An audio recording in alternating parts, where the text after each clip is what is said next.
Hi, it's Kim Ball from deliberatemovement.blogspot.com, and it's been a little while since I've talked about specific exercises or specific exercise machines. So today my pet peeve is about this machine over here. When people do it incorrectly, it's so unsafe that I really need to go through how to do the leg press correctly, how to do movements on the leg press correctly. So let's head over there and figure out the 4 different ways that people bug the heck out of me in the gym on the leg press. Alright, so I put some weight on the machine and I'm going to show you my 4 different pet peeves about this pet peeve on the leg press machine.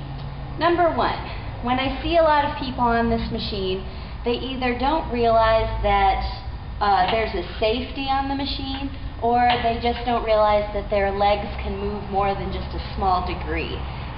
So the first thing is too small of a range of motion, either by not taking the safety off or by just not going the full complete range that they are capable of. You need to really get all the way down and all the way up in order to work those leg muscles through their full range of motion, through their full capability, okay? So number 1 is too small of a range of motion. Number 2, I see a lot of people that, and I'm only going to do this once, that will come down and their butt will come up out of the seat, okay? That puts a lot of stress on the lower back, all right? Especially if you have more weight on here than just 4 plates or a relatively heavy weight for yourself.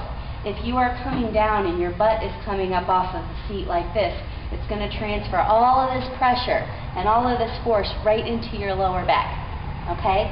The handles that are on these machines are meant for you to pull your butt down into the seat so that when you're doing your leg press, you can keep your butt in the seat and really use the leg muscles and the butt muscles and not your back, okay?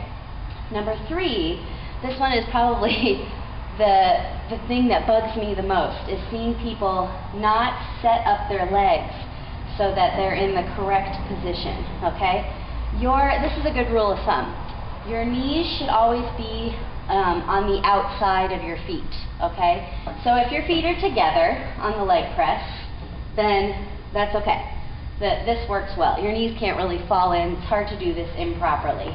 But a lot of people will put their feet way too far apart and keep their knees in like this.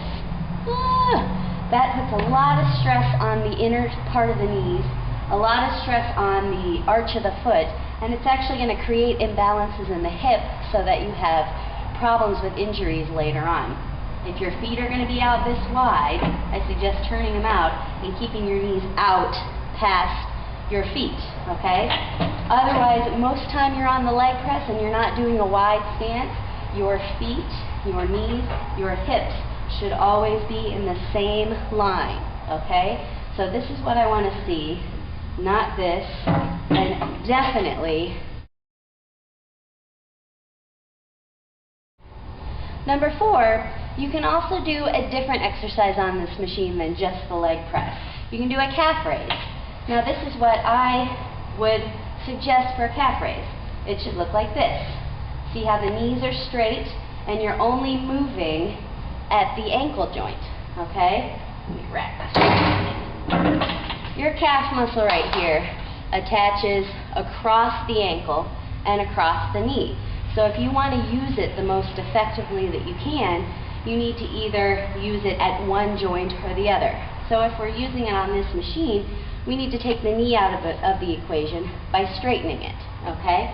So if you're going like this and moving your knee, this is not working the calf as effectively as possible. This is working your calf a little bit, it's working some of the other leg muscles, but if you really want to target the calf, you need to take the knee out of the equation by locking it out, okay? Other thing I see with this is also the knees coming in, the knees bending.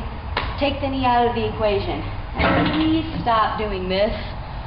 That's the worst thing. So remember, the 4 things that I said were make sure you go through a full range of motion. None of this tiny little range of motion unless you're doing a partial, going all the way down and halfway up. But full range of motion is usually the way to go. Number 2, keep your butt in the seat. Number 3, make sure that your ankles, your knees, and your hips are always in one line with each other. Unless you're doing wide, then your knees should be outside of your ankles. And number 4, if you're doing calf raise, make sure your legs are straight. And again, your ankles, your knees, and your hips are all in one line. So that's my quick pet peeve for today. This leg press machine, it's great. Use it correctly and you'll get the benefits out of it. See you guys next week. Bye.